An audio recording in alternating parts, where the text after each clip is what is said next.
Hello student, आज हम अध्याय नंबर 2 की शुरुआत कर रहे हैं जिसका नाम है गाउस का नियम और उसके अनुप्रयोग। तो जो पिछले अध्याय में हमने कूलाम के नियम देखे थे, जिसकी सहायता से हम किसी एक बिंदु आवेश के कारण r दूरी पर उत्पन्न विद्युत क्षेत्र की तीव्रता का मान ज्ञात कर सकते हैं। अब हम उसी का एक व्यापक रूप है जिसका नाम है गाउस का नियम, उसे हम देखेंगे। बहुत ही इंपॉर्टेंट ये रिलेशन है, क्योंकि जब आवेशों की संख्या बहुत ज्यादा हो जाती है या आवेशों का जो वितरण है वो बिंदुवत ना होकर के सतत हो जाता है, कंटिन्यूअस हो जाता है, बहुत सारे आवेश हो जाते हैं, तो ऐसी स्थिति में जब हम विद्युत क्षेत्र की तीव्रता का मान निकालते हैं तो कूलाम के नियम की सहायता से हम विद्युत क्षेत्र की तीव्रता अगर निकालेंगे तो वो पॉसिबल नहीं हो पाता है। जैसे कोई कूलाम के नियम में तो हमें एक बिंदु आवेश है, क्यू आवेश है, इसके कारण अगर r दूरी पर विद्युत की तीव्रता निकालनी है तो हम ज्ञात कर सकते हैं। या आवेशों की संख्या अगर 3, 4 है तो भी हम एक एक आवेशों के कारण इस बिंदु पर विद्युत क्षेत्र की तीव्रता निकाल के सभी का योग करके हम इस पर परिणामी विद्युत क्षेत्र की तीव्रता का मान ज्ञात कर सकते हैं। लेकिन सपोज करो यदि ये जो बिंदु आवेश है इनकी संख्या यदि कई लाखों के अंदर हो, करोड़ों के अंदर हो, या आवेशों का जो वितरण है वो बहुत पास हो, बहुत सारे आवेश वितरित हो, सतत रूप से वितरित हो, अर्थात जैसे कोई पृष्ठ है, अगर इस पृष्ठ पे बहुत सारे आवेश हैं, अनंत संख्या के अंदर आवेश है, और जो आवेशों के बीच में दूरी है उस दूरी का मान भी बहुत कम है। अगर आवेशों के ऐसे वितरण के कारण मुझे यहाँ पर किसी बिंदु पर विद्युत क्षेत्र की तीव्रता अगर ज्ञात करनी होगी तो कूलाम के नियम की सहायता से तो पहले मुझे एक आवेशों के कारण यहाँ पर विद्युत क्षेत्र की तीव्रता ज्ञात करनी होगी और फिर सबका योग करेंगे तो हमारे पास परिणामी विद्युत क्षेत्र की तीव्रता का मान आएगा। लेकिन जो गाउस का नियम है उस नियम की सहायता से हम बड़ी आसानी से इस पूरे पृष्ठ के कारण इस बिंदु पर विद्युत क्षेत्र की तीव्रता का मान ज्ञात कर सकते हैं। तो जब आवेशों का वितरण सतत रूप से होता है, कंटिन्यूअस होता है, या आवेशों की संख्या बहुत ज्यादा होती है तो हम कूलाम के नियम के बजाय गाउस के नियम का उपयोग करते हैं। ये कूलाम के नियम का ही एक व्यापक रूप है। तो इस पूरे अध्याय के अंदर सबसे पहले तो हम गाउस के नियम को पढ़ेंगे कि गाउस का नियम क्या है, फिर हम गाउस के नियम के अनुप्रयोग के अंदर बहुत सारे अलग अलग प्रकार के प्रश्न लेंगे और उनके कारण विद्युत क्षेत्र की तीव्रता का मान ज्ञात करेंगे। लेकिन गाउस का नियम जो आता है, गाउस के नियम की जो परिभाषा है उस परिभाषा के अंदर कुछ टर्म्स आती है, जैसे फ्लक्स आता है। तो पहले हम उन राशियों को सीखेंगे कि फ्लक्स क्या होता है, ऐसे हम छोटी टर्मों को सीखेंगे, फिर हम गाउस का नियम पढ़ के और इस चैप्टर की शुरुआत करेंगे गाउस के नियम का अनुप्रयोग। तो सबसे पहले जो चीज हम पढ़ने जा रहे हैं, सीखने जा रहे हैं, वो है विद्युत फ्लक्स। तो विद्युत फ्लक्स क्या होता है? तो देखिए बच्चों, विद्युत क्षेत्र में स्थित अगर कोई विद्युत क्षेत्र है, माना कि ये कोई विद्युत क्षेत्र है, ये इसकी दिशा है, ये विद्युत क्षेत्र है, इसकी दिशा है ई वेक्टर, इस डायरेक्शन में कोई विद्युत क्षेत्र है ई वेक्टर।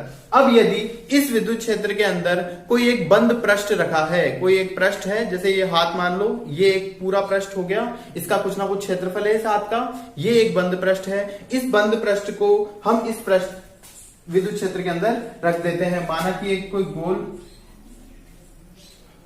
सीडी है, ये गोल एक क्षेत्रफल है, इस क्षेत्रफल को मैंने इस विद्युत क्षेत्र के अंदर रख दिया।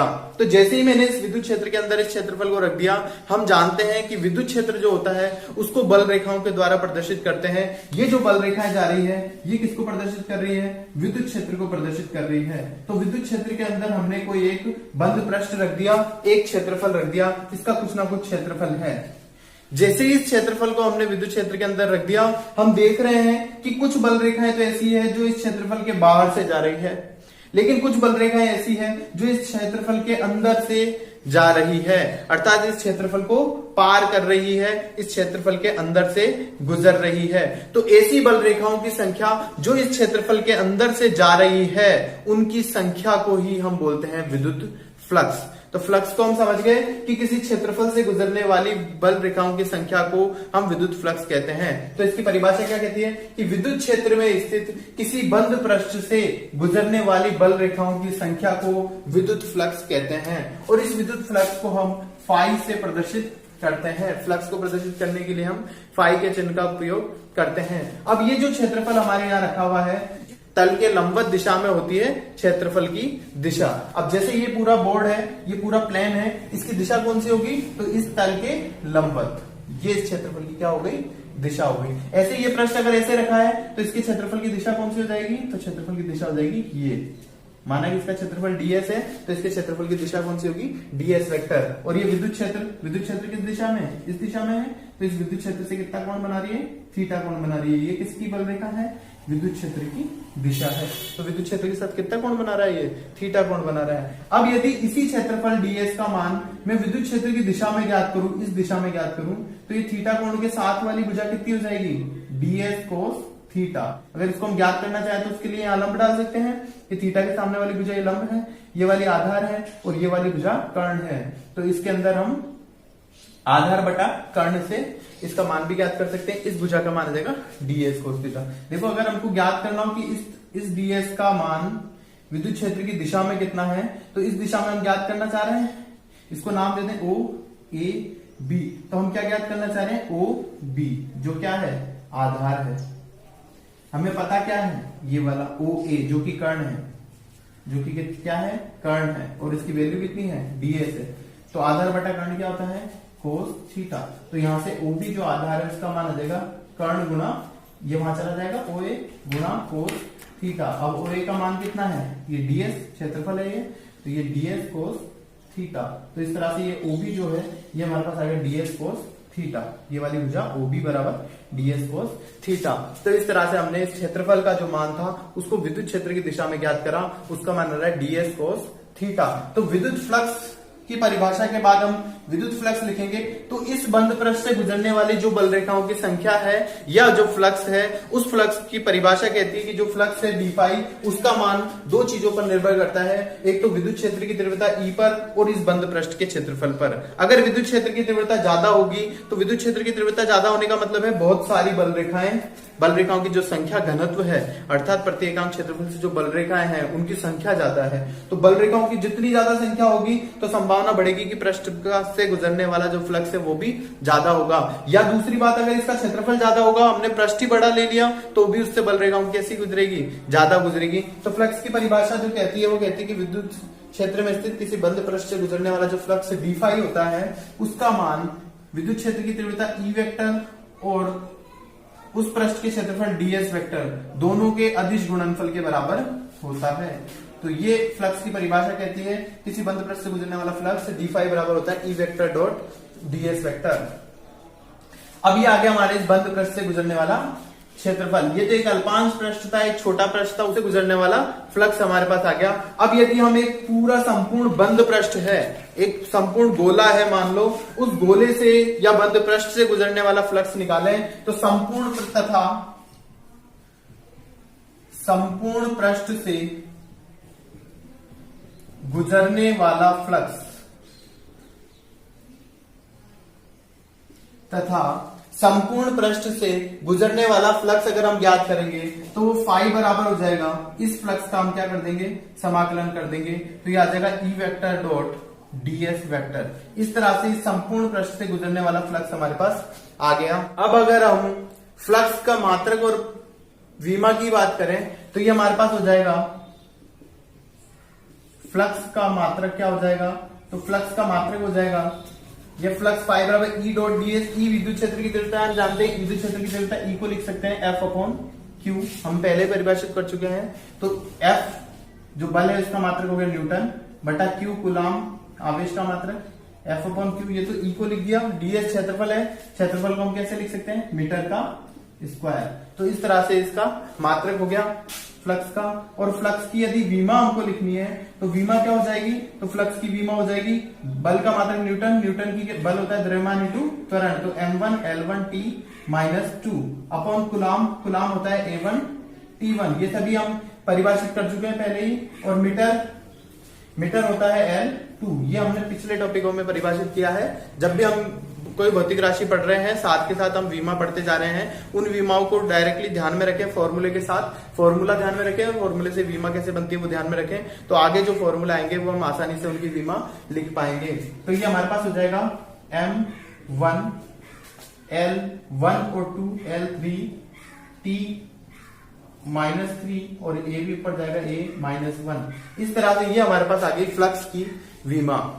अब अगर हम फ्लक्स की निर्भरता देखें कि विद्युत फ्लक्स जो होता है वो किन किन बातों पर निर्भर करता है, तो विद्युत फ्लक्स की जो निर्भरता है वो कहती है कि विद्युत फ्लक्स तीन चीजों पर निर्भर करता है। पहली तो यह है कि विद्युत क्षेत्र की तीव्रता ई पर, क्योंकि इसके फॉर्मूले में आ रहा है। दूसरा क्या है, तो दूसरी चीज है क्षेत्रफल पर, उस बंद पृष्ठ के क्षेत्रफल पर। यह है विद्युत क्षेत्र की तीव्रता पर और यह है बंद पृष्ठ के क्षेत्रफल पर। और तीसरी चीज किस पर निर्भर करता है, तो यह विद्युत क्षेत्र की तीव्रता और बंद पृष्ठ के क्षेत्रफल दोनों के बीच में बनने वाले कोण पर। विद्युत क्षेत्र की तीव्रता व पृष्ठ के मध्य बनने वाले कोण पर, थीटा पर। इन तीन चीजों पर निर्भर करता है विद्युत फ्लक्स। अब हम तीन विशेष स्थितियों के अंदर फ्लक्स के मान को ज्ञात करेंगे। तो पहली विशेष स्थिति हम ले रहे हैं जब थीटा बराबर 0 हो, अर्थात एक समान विद्युत क्षेत्र, ये जो बल रेखा हमने दिखा रखी है, ये है एक समान विद्युत क्षेत्र ई, और इसके अंदर हमने एक क्षेत्रफल रखा है जो इस तरह से रखा हुआ है। ये पृष्ठ जो है इस विद्युत क्षेत्र की तीव्रता की जो बल रेखा जा रही है उनके कैसा रखा है, लंबवत रखा है। तो हम जानते हैं इस पृष्ठ का क्षेत्रफल कहां होगा, तो इस तल के लंबवत इस दिशा में। तो ये जो क्षेत्रफल की दिशा है ये हो जाएगी इस दिशा में। हम देख रहे हैं कि विद्युत क्षेत्र की जो बल रेखा है वो भी इसी दिशा में है और ये क्षेत्रफल की दिशा है वो भी इसी दिशा में है। दोनों के बीच में जो एंगल है वो थीटा बराबर कितना है, 0 डिग्री है। तो इस स्थिति में जो फ्लक्स होगा फाई, हम जानते हैं फ्लक्स बराबर होता है E vector dot ds vector. तो ये फ्लक्स फाई बराबर हो जाएगा। इसको हम ओपन भी कर सकते हैं। जब भी अदिश गुणा खुलता है तो पहले वाले सदिश का परिणामी मान, दूसरे वाले सदिश का परिणामी मान और गुणा में क्या आएगा, कोस थीटा। तो फ्लक्स फाई बराबर आ गया ई ds कोस थीटा। तो यहाँ थीटा बराबर 0 डिग्री होने पर ये हो गया हमारे कोस 0।